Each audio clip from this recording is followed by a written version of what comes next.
All right, real quick, I'm gonna do a real quick hitter on how to take a sunroof glass out of an F-150. I just did one on how to do the sunroof rail replacement. Anyway, with the glass vented, this makes it a little easier. You've got this little blind thingy, and I don't know if it's really showing up. Hopefully it will on the computer. You got this little blind thing.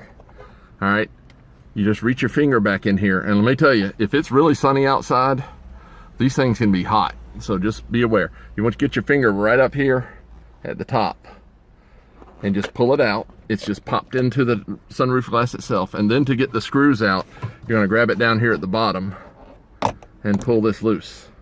Look, and there it is.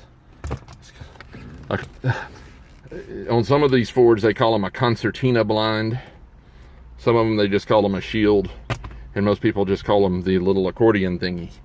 All right, to take the glass out, and I've just set this glass back in, so I'm not gonna actually take it out for you, but there would be a screw right here, and it's a Torx size 25, T25. There'd be one right here, and right here. You just go zip, zip, zip, take them off, and the glass lifts right out of the truck. And when I take the glass out, you do both sides, obviously. I just sit here and lift with both hands and just slide it and set it on the back glass, because that is a heavy glass. It's a big, heavy glass. So you can take it down off the top of the truck if you want to, but there's no reason to if you're doing this sunroof repair. So anyway, that's just a little quick deal on how to take the sunroof glass out.